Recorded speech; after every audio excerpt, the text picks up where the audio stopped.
Okay, welcome back to the channel.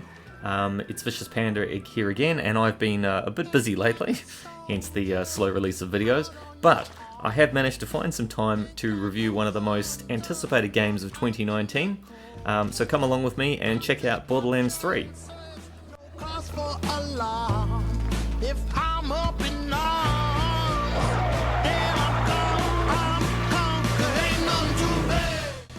So continuing on from the other installments of the Borderlands series, Borderlands 3 is a loot-driven first-person looter-shooter, meaning you shoot and get the loot.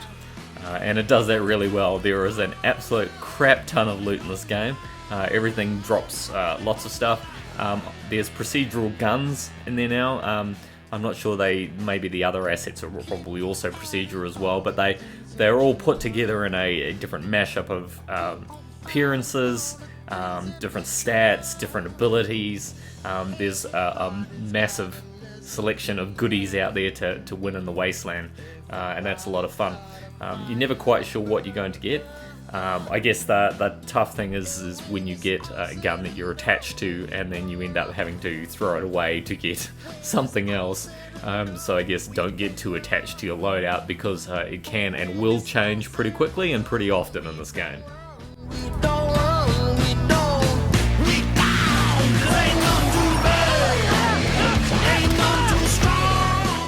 As in previous games, you can select from a range of characters who you want your Vault Hunter to be. There's 4 new playable characters in this one. Amara, who is a siren who summons ethereal fists. Mose, a young gunner who rides a mecha iron bear, kind of like your own personal titan. Zane, an operative who has a variety of gadgets. He projects a sort of holographic decoy, a bit like an Apex Legends. And a lot of his powers are sort of focused around things like grenades and stuff like that. And FL4K, or Flak, a robot beastmaster who summons creatures to aid in his fights. Very cool. You can have a selection of different creatures. Now, all of these characters have a unique skill that operates on a cooldown, but each character can also unlock 3 unique skills, although in Zane's case you only have 2 equipped at a time. This greatly expands the number of character builds you can make, so you can customize the character to your playstyle within reasonable parameters. The character I've selected is Mose, so mostly my abilities are around summoning the mech and the customizations on that. So I got a choice between a railgun, minigun cannon, and a grenade launcher. So I think I've got the railgun and the minigun selected, and then there's a whole bunch of buffs that you can unlock to improve those. So I've mostly focused on being able to reduce the cooldown so I can summon the bear more often. And then I started working on damage and shields and things like that. Now I'm starting to move into sort of specialist loads out, so I've got one that gives me incendiary damage and things like that. So there's a lot of flexibility there in the characters and what you can do to them. You can also add perks on your character as well, and on your I think they also apply to weapons as well, so you can add elemental effects, damaging foes with fire, ice, or electricity. Some weapons have alternative firing behaviors as well, which is pretty good. In Borderlands 2, some weapons had Slag Elemental, which coated the enemy for a short period and made them extremely vulnerable to a subsequent elemental attack from a different element. Slag weapons in this game have been replaced with radiation, but the effect is much the same. Radiation damage will hurt enemies over time on its own and can potentially spread to other enemies. So the storyline of Borderlands 3 builds on the previous series. There are returning characters from previous games, which is really good, especially if you've got favourites that you'll hook up with them and adventure once again. Borderlands 3 takes place years after Handsome Jack's death in Borderlands 2, and the downfall of Hyperion in Tales from the Borderlands. So the basic gist of the story is this. You've answered a recruiting form from the Crimson Raiders, and as a Vault Hunter you join them to help look for a vault map that was lost years and years ago and has ended up in the hands of the Children of the Vault. As you look for this and unwrap the mystery of it, it'll eventually bring you into the path of the Calypso twins, who are hungering for power, and that kicks off a whole lot of squabbling and fighting as you race to uncover all of the vault keys and solve the ultimate mystery. I'm not going to spoil it here because, well, spoilers. So these various characters from the past, they return to further the story as NPCs, and you'll often fight alongside them. So Vault Hunters like Claptrap, Zero, Maya, Brick, and Mordecai appear as NPCs. Aurelia, Sister Hammerlock's sister, and one of the playable Vault Hunters in Borderlands pre-sequel, also appears as a boss. Other returning NPCs include Marcus Kincaid, Tiny Tina, Mad Moxie, and her mechanical daughter Ellie. Cyborg Hunter, that's a hard word to say, isn't it? Cyborg. Sir Alistair Hammerlock, Patricia Tannis, Mr. Talk, and Crazy Earl.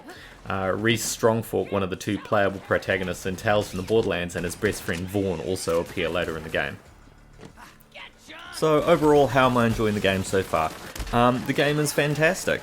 It's really good. It's Borderlands, and Borderlands is already pretty awesome anyway. And it's more Borderlands. Now, I've seen a lot of people complaining that this is a bad thing, but I personally don't see that it is. And it's been long enough between Borderlands installments too that I feel like I'm excited for it again, and it's new and fresh. Overall, the story's really good. I'm really enjoying the fact that it's brought back a lot of characters from past things, so it's got a continuation and a story that's flowing through it. And it's really great, and I'm also personally loving that it's a contained game. It's not one of these always on, always have to play, you've got to keep grinding away at this event that's come out this week type of massive open world type things, which frankly I'm exhausted with and they're hard to keep up with. It's why I've stopped playing other games. I'm not that interested in the multiplayer aspects of it, you know, in terms of if it was just fighting and combat and things like that, like a lot of things, the events and things on Destiny have turned into. But it's got a story and characters. I can play it through with someone, and I'm loving it. It's great fun so far. The game's still very tongue-in-cheek. It's still quite humorous. God knows Claptrap is a source of amusement. I think it's really, really good. So if you've enjoyed Borderlands before and you're ready for some more Borderlands, get into it. I highly recommend it. Vicious Pony and I are about halfway through the game at the moment. I think we're on Eden 6 at the moment, looking for the vault keys there with Hammerlock, and so far it's been a lot of fun. There's a lot of side missions and things like that. I do recommend doing them, especially earlier on. They do help to get your power up. As we've gotten to the story, I must admit we have just skipped along on the main story path. I'm sort of hoping that we're going to be able to double back later and hit some of the side missions and things like that. But there's certainly been plenty of story so far, and it's kept us busy,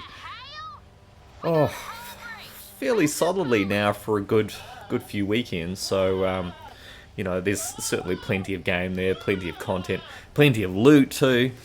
So much loot. Like I said previously, don't get too attached to it. You will change through it pretty fast. And also, I haven't really seen any microtransactions so far either, which I am loving. It's really great to buy a game and have it be complete. Now, there is a season pass. I'm not worrying about that right now. I have to say, I am slightly put out that the season pass is at least as much as the game is again. So I think the game was $70 on release. It's sort of another $70 for the pass. It certainly makes it a very expensive game. But if the future DLC is going to be a lot more story and more content, as it is so far, I've got no problem with that. But at this point, I'm going to wait and see what the content is going to be before I shell out any more money for it. I've already been burned before on other games such as Destiny. The last few DLCs were absolute shit. They really weren't worth the money, and I really didn't want to pay extra just to have a bit more multiplayer combat mode tapped on. I'm not interested in that sort of shit. I'm interested in the story, and Borderlands has got that in spades. So I'm really, really enjoying it. Highly recommend you check it out, and maybe we'll see you in the Borderlands.